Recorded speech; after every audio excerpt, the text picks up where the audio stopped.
This is that story of this guy. Is it Brett Weinstein? Brett Weinstein. Brett Weinstein. Apparently, this guy was a professor at Evergreen. Is that what it was? Evergreen. Mm-hmm. Evergreen State College in Washington. In Washington, and and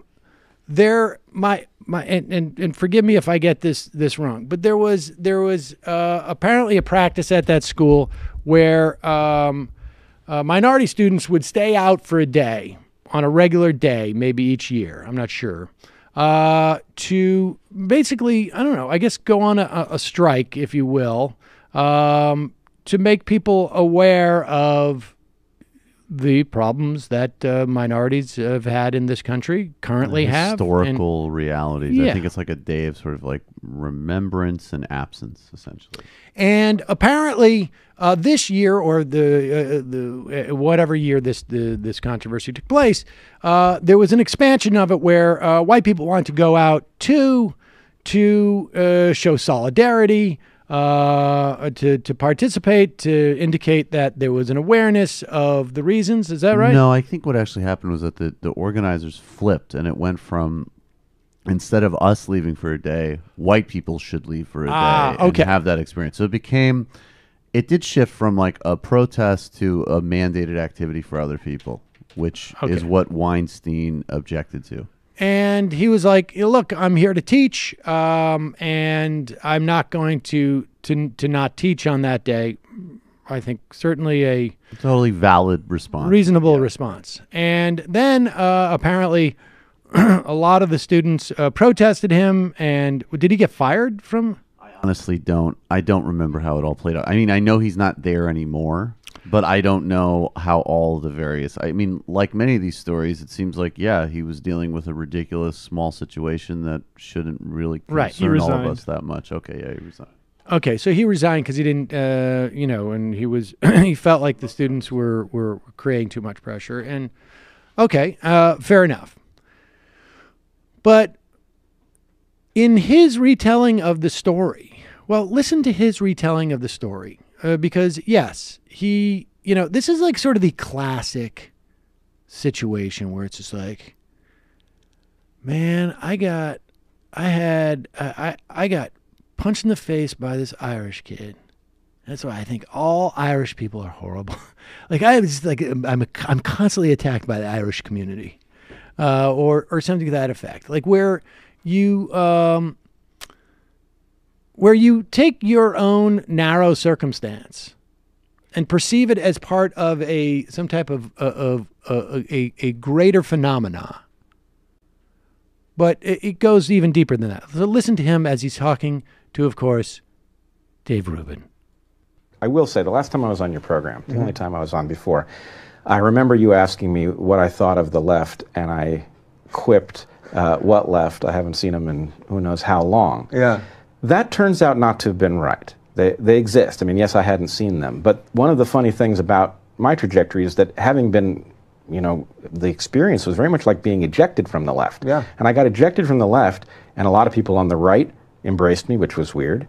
And then, even weirder, was the discovery of all the other people who'd been ejected from the left. And so the point is, this is sort of a cryptic left. You're talking to the right guy. Exactly. Pause it for 1 second. I don't know what they're referring to as the left, but there's no way for you to be ejected from holding a political position. You can say, I decided I no longer subscribe to the idea that there should be universal free health care. Or I no longer subscribe to the idea that there should be, the state should make sure that everyone has a decent education. Or I no longer subscribe to the idea that we should have expanded Social Security. But there's no way for those ideas to eject you. You're mistaking holding political beliefs with being part of some type of team. And everything on this show and everything that they talk about is like how they're like a team. And I didn't do, but you can't be ejected. There's no president of the left. There's no pope of the left who can say, I you're know. excommunicated. That's totally what I'm going. That's my new moniker, Pope of the Left, Michael Brooks. Excuse me, Ayatollah. There of the could left. be Pardon me. a ton of popes on the left or ayatollahs. But only one They Ayatollah. just don't have authority. So this is what we're hearing is projection. And continue. So the point is the discovery that there are a lot of people who you might, if you just looked them up online, you would come to the wrong conclusion about where their sympathies lay. That's interesting. And I think the conversation between those of us who have been, catapulted out and those of us who have landed on the right is going to involve the recognition that, in fact, we are all suffering from a kind of political PTSD. All right, hold it, pause it for 1 second, because now he gets into something weird that I want to just take as a segment. So here he is. He thinks he's been catapulted by people who have forced him to change his perspective on a series of desired outcomes for society. This is formulating politics like literally with almost less depth than my daughter follows slime makers on YouTube. I knew it. I knew that's where you were going. Well, but honestly, it's the right example. I just knew it. Who? And this is not a new phenomenon. Of course, you have all the neocons came out of the old left.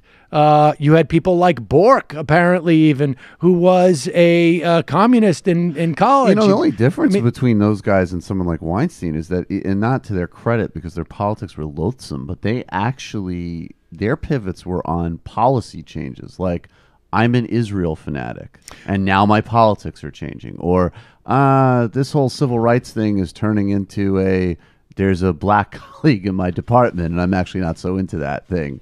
This is literally like, I don't even know programmatically wise other than he dealt with a bunch of super irritating, ridiculous college students. The rational response to this is not, I got ejected from the left. It is, I got ejected from Evergreen College. And those people at Evergreen College are horrible. And the administration is bad there. And I don't know anything about it, but this would be the rational response. Like, to actually blame the individuals who are involved in this. But instead, for some reason, this guy perceives that somehow the notion of, hey, we should have health care for everybody, or that the means of production should be, owned by as many people as possible, or whatever it is his definition of the left is, somehow these ideas ejected him. It's very, very, very strange. It is, like, my divorce didn't go well, and so I'm going to be a men's rights advocate. Well, actually, I think you kind of hit the nail on the head there. Well, I think that's the same exactly it. That's the dynamic, right? Yeah. Well, it's so hard, right? Because this guy definitely seems like an asshole, but I do think a lot about this question and how we can retain not just this asshole, but lots and lots of people who are maybe lost souls. Probably who by go not either calling way. him an asshole. Well, yeah, sure. But, like, on a mass level, maybe most of these people aren't assholes like this guy, but maybe they're lost souls. They could go either way. And I don't want people to feel like the left is ruled by these social justice warriors who are just looking for a reason to sort of hound you out. But at the same time, we can't be putting up with people doing bad shit that we don't agree with. So we need to criticize, like our caller just said, we need to be able to criticize in good faith and show some sort of two-way empathy. And I don't think he's an asshole. I think he's myopic. Well, I definitely would also, not only would I agree with that, I would go a step further, that we should not allow 18 to 21-year-olds to define this movement because they may not have the intellectual and the emotional maturity to assume leadership of this. Oh, that's and anybody true. who thinks that they do is a projection on their part. They want them to be the leaders of this movement because it's easier for them to deal with whatever issues they were dealing with. But here he goes on, and for the life of me, I don't know what he's talking about here. He's saying that we're all suffering some type of political PTSD. That is the tell. This guy is suffering from a post-traumatic stress, and from what it sounds like, I don't blame him.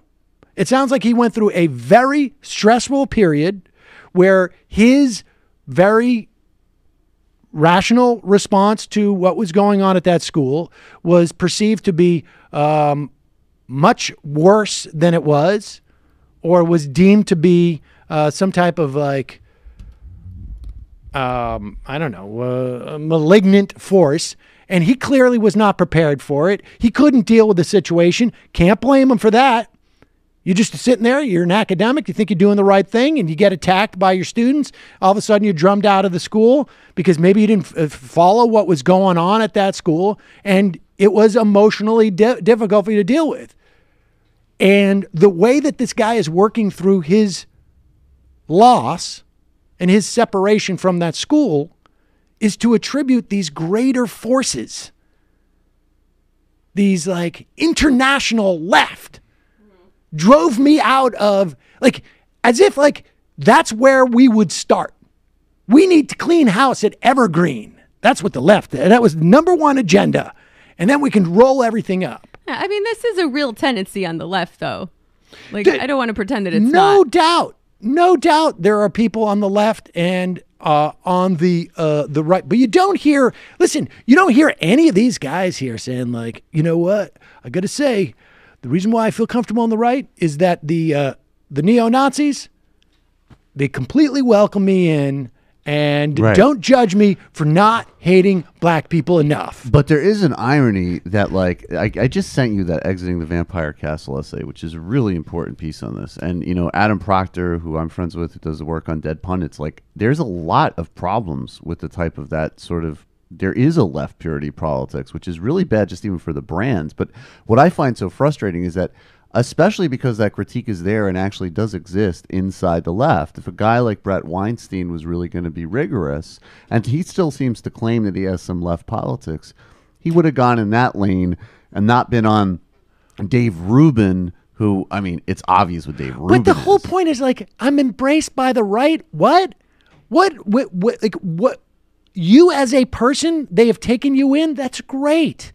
That reminds me of that whole Dr. Death documentary they did with Errol Morris, where this guy who just happened to be an expert on gas, executing people with gas, got taken in by the Holocaust denial movement, and he had friends. He didn't have to adopt their perspective on this. To talk about these things in ideological terms, it's very odd. But here we go.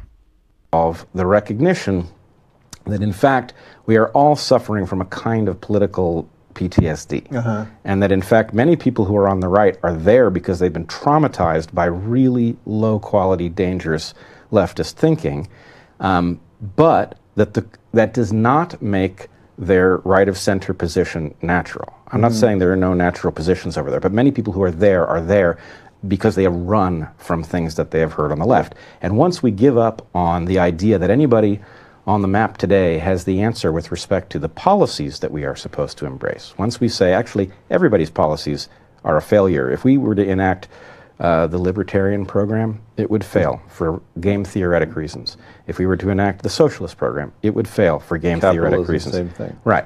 So the point is, okay, fresh sheet of paper with respect to policy. Now there's a lot for us to talk about, starting from values. And there are a lot of people who, if you ask them to list their values apart from policy, would fall out on the left. So, wow, is it an interesting moment that conversation may be about to get started, and to be in a position to actually influence it, I must say, is pretty exciting. So he wants us to organize based on values and not policy goals or certain material needs we may share. Okay, and then after that 5 minutes of us writing down on a list of paper what our values are, then what are we going to do about it? Then we're going to get back to the arguments about policies, right? I'm a little bit lost with that last part. I mean, I think at the end of the day, you have to judge a tactic based on whether or not it grows our coalition as the left. Oh, and I'm not in any way excusing what was going on at Evergreen, but he is, and listen, this guy's a professor. I'm giving him a certain amount of credit for ability to think, intellectually. And I think it's one thing for him to say, like, look, there are certain tactics in certain corners of the left that are destructive. But to say that because of these tactics that took place in literally this corner, in this small college, one end of the country, my ideology has changed.